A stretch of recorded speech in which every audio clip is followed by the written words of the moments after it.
Salut à tous, on se retrouve aujourd'hui pour l'épisode 1192 du Zap Image. Donc hier soir on a dépassé la barre des 334 000 abonnés sur la chaîne. Donc merci à tous ceux qui se sont abonnés ces derniers jours, ces dernières semaines. Merci aussi à ceux qui sont abonnés depuis longtemps à ma chaîne YouTube. Donc merci à tous et pour ceux qui ne l'ont pas fait, n'hésitez pas. Donc on commence aujourd'hui en ce 29 juillet avec l'anniversaire de Djibril Sidibé qui fête aujourd'hui ses 28 ans, champion du monde français qui joue actuellement du côté de Everton. Mais Everton ne lève pas son option d'achat parce qu'il est prêté par l'équipe de Monaco. Donc il revient du côté de Monaco pour la prochaine saison. Donc bon anniversaire à lui. Ensuite on prend la direction de l'Italie. On va parler du choc hier soir en Serie A. L'Inter Milan contre l'équipe de Naples et c'est l'Inter qui s'est imposé 2-0. Un but de D'Ambrosio et un but de Lautaro Martinez. Donc l'Inter est quand même très bien parti pour terminer en deuxième position de cette Serie A. Donc l'Inter repasse devant l'Atalanta Bergame au classement. Parce que Bergame un peu plus tôt dans la journée d'hier. Donc Bergame, futur adversaire du Paris Saint-Germain, s'est imposé 2-1 du côté de Parme. Donc l'Atalanta s'impose et prend provisoirement 2 points d'avance sur l'Inter. Donc je vous ai dit, après l'Inter est repassé devant cette équipe de Bergame. Ensuite on continue avec ce futur adversaire du Paris Saint-Germain. Une très mauvaise nouvelle pour cette équipe italienne. Pourquoi? Parce que Josip Ilicic, touché à une cheville, est quasiment forfait pour PSG. Atalanta Bergame a annoncé son entraîneur Gasperini. Donc voilà, c'est quand même une très mauvaise nouvelle les gars, parce qu'il est très bon Ilicic, un attaquant sous-côté. Bon après il est plutôt vieux, mais il est très bon. N'oubliez pas qu'au tour précédent les gars, lors du 8e de finale Valence contre l'Atalanta Bergame, donc Bergame s'est imposé 4-3 en Espagne et c'est Ilicic qui avait inscrit les 4 buts pour cette équipe de Bergame. Donc l'entraîneur de l'Atalanta Bergame, il a dit le récupérer pour le match face au PSG, ça ne sera pas facile, ça sera même difficile. C'est un joueur fondamental pour nous, c'était sa saison en championnat et en Ligue des Champions. Nous n'avons pas d'autres joueurs avec ces caractéristiques. Donc gros coup dur pour cette équipe de Bergame. Ensuite on va parler d'un autre joueur blessé lui aussi. Donc Pep Guardiola annonce que Sergio Agüero manquera le 8e de finale retour de Ligue des Champions face au Real Madrid. Donc c'était toujours incertain, on ne savait pas s'il allait disputer ou pas ce match retour contre le Real Madrid en LDC. Et Pep Guardiola l'a annoncé hier, il sera bien forfait. L'attaquant argentin, n'oubliez pas qu'il y a 9 ans, jour pour jour, Agüero signait du côté de City. En tout il a fait 370 matchs, 254 buts, 73 passes décisives. Il a quand même gagné 5 fois la Coupe de la Ligue, 4 fois la Première Ligue, 3 fois le Community Shield et une FA Cup, meilleur buteur de tous les temps du club. Et il est forfait pour le match la semaine prochaine en LDC. Et pour finir avec Manchester City, on va parler de David Silva, lui aussi légende du côté des Citizens. Donc il est en train de négocier avec la Lazio de Rome selon Diarra As. Donc il pourrait aller du côté de la Serie A, le milieu espagnol. Ensuite, on va prendre la direction de l'Espagne. Regardez la une aujourd'hui du journal Sport. C'est marqué sprint pour la Ligue des Champions. Le club commence à s'entraîner avec l'objectif de récupérer des sensations pour remporter le plus grand trophée. Griezmann est revenu avec de bonnes vibrations et Dembélé a été la surprise en revenant pour faire un travail spécifique. Donc voilà les dernières infos du côté du FC Barcelone. Reprise de l'entraînement, c'était hier, bien sûr, pour préparer ce match la semaine prochaine, ce match retour contre Naples en Ligue des Champions. On va parler des futurs crampons de Lionel Messi, donc les crampons que portera Léo Messi pour la suite de la Ligue des Champions 2019-2020. Donc des crampons spécialisés pour Lionel Messi, fabriqué par la marque allemande Adidas. Donc il les a portés hier à l'entraînement. L'attaquant argentin. On continue avec cette équipe Blaugrana. Donc d'après Mundo Deportivo, donc le secrétaire technique Eric Abidal a appelé Arthur par téléphone pour essayer de le convaincre de revenir à Barcelone, mais il a échoué parce que hier j'avais dit que Arthur ne voulait pas revenir en Espagne. Donc actuellement il est du côté du Brésil. N'oubliez pas que les joueurs barcelonais avaient une semaine de vacances. Donc actuellement il est au Brésil, il ne veut pas revenir en Espagne vu qu'il est transféré du côté de la Juventus. Il ne veut pas finir cette saison avec l'équipe Blaugrana. Donc le FC Barcelone a ouvert une procédure disciplinaire à l'encontre d'Arthur. Le Brésilien a refusé de se présenter à la reprise de l'entraînement, c'était hier, donc il risque d'avoir une sanction financière. Arthur. Ensuite, des nouvelles de Ter Stegen après avoir renouvelé son contrat. Donc Ter Stegen deviendra l'un des joueurs les mieux rémunérés de l'équipe. Donc bien sûr derrière Léo Messi, même Antoine Griezmann, mais ça sera l'un des joueurs Blaugrana qui touchera le plus gros salaire. Et pour finir les gars avec le FC Barcelone, on revient sur Ousmane Dembélé. Donc la semaine dernière, j'avais dit que les joueurs barcelonais étaient en vacances à part Dembélé qui faisait des entraînements spécifiques individuels du côté du camp d'entraînement barcelonais. Et hier, c'était le premier entraînement collectif pour Ousmane Dembélé depuis pas mal de temps. Donc le Français vise un retour pour participer à la Ligue des Champions cet été. Donc affaire à suivre s'il sera là, l'attaquant français.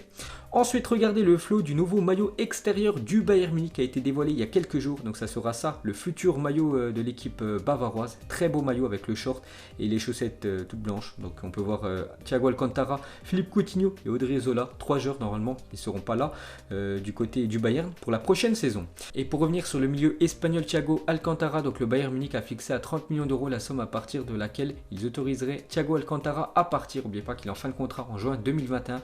Donc le Bayern aimerait le vendre pour récupérer un chèque cet été. Donc on entend surtout la piste Liverpool. Donc Liverpool devra débourser quand même 30 millions d'euros pour le milieu espagnol.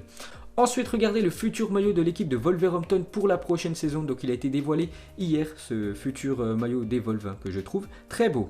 Et pour finir avec cette équipe d'Evolve, donc Adama Traoré s'est luxé l'épaule 4 fois en un an. Le staff de Wolverhampton a donc décidé de lui mettre de l'huile pour bébé sur les bras lors des matchs pour empêcher les défenseurs de l'attraper et de le ralentir. Pour bien sûr pas qu'il y ait une luxation de l'épaule. Donc en fait à chaque match les gars, il a de la crème de bébé pour que ça glisse bien sûr et pour pas que les défenseurs adverse puisse l'attraper et puisse lui blesser son épaule. Ensuite, quelques infos transferts. On commence avec l'Inter. Miami s'intéresserait à Radamel Falcao. Galatasaray pourrait le laisser filer en cas d'offre intéressant. Donc le Colombien qui est actuellement du côté de la Turquie pourrait quitter l'Europe et aller aux États-Unis parce que l'Inter Miami, l'équipe de David Beckham, donc Beckham bien sûr le président, aimerait l'attaquant colombien pour la future saison. Et à Miami, des fans de Radamel Falcao effectueraient une propagande pour que l'Inter Miami recrute l'attaquant du Galatasaray. La propagande prend tellement d'ampleur que des magasins américains vendent le maillot de l'Inter Miami floqué Radamel Falcao, alors que le Colombien ne pense même pas à un départ de Turquie. Donc quand même affaire à suivre, hein. On sait que dans le foot les transferts ça peut se faire très rapidement.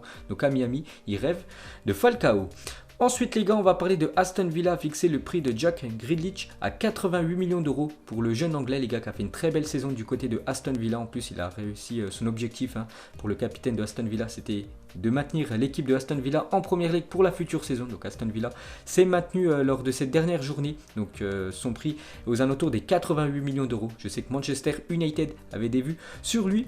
Ensuite les gars, on va parler de Bournemouth étudie la possibilité d'attaquer IA, la société chargée de la goal line technologie en première ligue. Le système a failli dans son rôle lors de Aston Villa Sheffield United le mois dernier. Il y avait eu 0 partout. Bournemouth a ensuite été relégué d'1 point de retard sur Aston Villa. Donc j'ai dit, Bournemouth les gars, c'est arrivé en 18e position, 34 points. Aston Villa, premier non relégable, 1 point devant, 35 points. Et en fait, il y avait eu un match, c'était entre Aston Villa et Sheffield United. Et Sheffield United avait inscrit un but. On peut voir que le ballon avait franchi la ligne. En fait, la goal line technologie n'avait pas été activée. Donc ce but n'avait pas compté pour cette équipe de Sheffield. Donc en gros, si Aston Villa aurait perdu ce match, peut-être Bournemouth aurait été maintenu et Aston Villa serait descendu en Championship. C'est pour ça que Bournemouth étudie la possibilité d'attaquer la personne chargée de la goal line technologie. Ensuite, on va parler du jeune japonais Kubo est sur le point d'être prêté 2 ans au FC Séville. Donc actuellement, il est prêté du côté de Majorque par l'équipe du Real Madrid.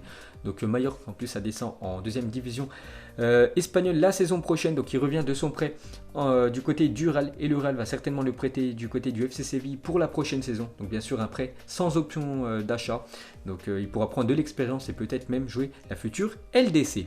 Ensuite on va parler d'un autre joueur du Real Madrid, lui aussi de nouveau prêté. C'est Dani Ceballos, sera de nouveau prêté à Arsenal la saison prochaine. Donc il était déjà prêté cette saison. Donc ça sera la même chose pour la saison prochaine. Ensuite des nouvelles de Michy Batshuayi, il va quitter Chelsea quoi qu'il arrive cet été. Donc Batshuayi en plus en attaque les gars du côté de Chelsea, il y a beaucoup de monde avec l'arrivée de Timo Werner, avec la renaissance de Olivier Giroud et aussi Abraham. Il y a beaucoup de monde dans le secteur offensif. Donc Batshuayi qui a très peu joué cette saison. Donc en gros c'est sûr à 100% il va quitter cette équipe des Blues cet été. Ensuite une déclaration de Lucas Romero, seulement 15 ans, un joueur de Majorque sur son surnom, le Messi mexicain. Il a dit ça m'ennuie ce surnom parce qu'il n'y a qu'un Messi et moi je veux me faire un nom en tant que Lucas Romero. Donc il y en a beaucoup qui le comparent à Lionel Messi. Donc lui il a dit que ça l'ennuie un peu. Il veut que les gens l'appellent tout simplement Lucas Romero. Ensuite quelques résultats de matchs amicaux. On commence avec Strasbourg qui jouait hier contre Montpellier. Bien sûr un match amical et c'est Strasbourg qui s'est imposé 2-1 contre l'équipe de Montpellier et Le Havre, une équipe de deuxième division, s'est imposée 3-1 contre l'équipe de Angers. Ensuite, un décret publié ce matin au journal officiel permettra au stade d'accueillir plus de 5000 spectateurs à partir du 15 août prochain sur décision des préfets. Cette dérogation pourra être supprimée à tout moment si les conditions ne sont plus réunies parce que vous savez qu'actuellement les stades peuvent accueillir seulement 5000 supporters max à cause du virus qu'il y a. Donc à partir du 15 août prochain, peut-être les stades pourront accueillir un peu plus de monde. Il y aura certainement une limite, peut-être 10 000, peut-être 20 000, j'en sais rien. Et bien sûr ça peut être supprimé à tout moment, tout dépend dépend de l'évolution du virus. Ensuite, on va parler de la nouvelle chaîne Téléfoot sera disponible à partir du 17 août prochain. On en a parlé un peu hier, donc 25,90 par mois avec engagement d'un an ou 29,90 par mois sans engagement. Donc c'est la chaîne du nouveau groupe Mediapro qui va ouvrir très prochainement, donc le 17 août prochain les gars, la chaîne Téléfoot ouvrira, donc n'oubliez pas qu'il y aura des matchs de Ligue 1, il y aura aussi quelques matchs de Ligue des Champions sur cette chaîne Téléfoot. Ensuite, le premier adjoint au maire de Marseille, Benoît Payan, a déclaré que la mairie n'était pas contre l'idée de vendre le stade Vélodrome à l'Olympique de Marseille. Actuellement, l'OM paye plus de 5 millions d'euros par an à la ville pour avoir le droit de l'exploiter. Et en fait, l'Olympique de Marseille aimerait bien acheter définitivement ce stade, parce qu'en fait, chaque année, Marseille loue le stade qui appartient à la mairie. Ensuite, pour continuer avec l'OM, donc Marseille envisagerait de résilier le contrat de Mitroglou s'il ne parvenait pas à lui trouver un point de chute d'après France Football, parce que Mitroglou les gars, c'est quand même l'un des plus gros salaires du côté de Marseille et ça m'étonnerait quand même qu'il joue la saison prochaine avec cette équipe phocéenne. Donc en fait Marseille pensera tout simplement résilier le contrat de l'attaquant grec, donc affaire à suivre. Et pour finir avec cette équipe de Marseille, donc n'oubliez pas les prochains matchs amicaux de Marseille, donc diffusés sur Canal+, donc dans 2 jours les gars, le Bayern Munich reçoit l'équipe de l'OM à 16h le 31 juillet, donc un match bien sûr amical, énorme choc pour cette équipe de Marseille qui va goûter un peu à la LDC, ensuite OM Montpellier, Nîmes OM et OM Stuttgart, puis après bien sûr ça sera le retour de la Ligue 1. Ensuite, une déclaration du sélectionneur algérien Djamel Belmadi, il a dit: j'aimerais jouer contre l'équipe de France car ils sont champions du monde, dans cette envie de me frotter au meilleur pour progresser. Donc il a dit ça au journal L'équipe Belmadi, donc il aimerait tout simplement organiser un match Algérie-France dans le futur. Ensuite, on va parler de Frank Lampard indique ne pas avoir aligné Kepa, c'était dimanche dernier face à Wolverhampton suite à ses performances décevantes. Il a dit c'était un choix dû à sa forme récente et à la période qui est difficile pour lui. C'est vrai que Kepa Arrizabalaga, niveau ratio arrêt par match les gars, c'est l'un des pires ratios quand même pour un gardien en Europe. Une très grosse douille quand même ce gardien espagnol, et Chelsea se dit prêt à écouter toute offre d'au moins 55 millions d'euros pour Kepa, acheté 80 millions d'euros il y a 2 ans. Autre solution, engager un prêt à condition que le club qui voudra de lui prenne en charge la totalité de son énorme salaire. Il touche quand même plus de 10 millions d'euros par an Kepa Arrizabalaga. Donc en gros, Chelsea cherche une porte de sortie pour son gardien qui est si peu rentable. Et pour finir avec les gardiens de but, donc Chelsea avait des vues sur Jan Oblak, le gardien de l'Atlético Madrid, et le président de l'Atlético, il a dit: Oblak, je vous répète ce que je dis toujours, c'est-à-dire qu'il a un contrat avec l'Atlético et qu'il est le meilleur gardien du monde. Il n'est pas étrange qu'il ait des offres d'autres grands clubs, en parlant bien sûr de l'équipe de Chelsea, mais ça m'étonnerait bien sûr que Madrid laisse filer Jan Oblak pendant ce mercato 2020. Ensuite les gars, des nouvelles de Benjamin Pavard est touché à la cheville gauche. Pavard devrait être forfait jusqu'à 6 semaines maximum, le rendant ainsi indisponible pour la fin de la Ligue des Champions. Donc gros coup dur pour le défenseur français, il devrait louper la fin de saison avec son équipe du Bayern. Ensuite quelques déclarations de Karim Benzema, parce qu'hier il a répondu une FAQ sur sa chaîne YouTube. Donc la plus grande fierté de ma carrière, il a dit s'être imposé au Real Madrid, surtout pendant 11 ans, c'est quand même à chaque fois le titulaire indiscutable en tant que numéro 9 de cette équipe merengue 11 ans plus tard, mais il est toujours là, Karim Benzema. Et pour finir avec lui, donc question d'un abonné: t'échangerais tes 4 Ligues des Champions contre une Coupe du Monde? Il a dit non, pas du tout. Donc il préfère bien sûr gagner la Coupe d'Europe que la Coupe du Monde. Ensuite, on va parler du Paris Saint-Germain qui a ouvert hier sa première boutique en Corée du Sud en collaboration avec Over the Pitch. Les clients pourront retrouver des produits de détail, de la nourriture, des boissons et des divertissements inspirés du Paris Saint-Germain. Donc voilà quelques photos les gars du nouveau centre spécialisé sur l'équipe du Paris Saint-Germain en Corée du Sud. On peut voir bien sûr les maillots du PSG, on peut voir des planches de surf avec l'écusson du Paris Saint-Germain. Donc voilà les gars, le PSG s'élargit un peu partout dans le monde.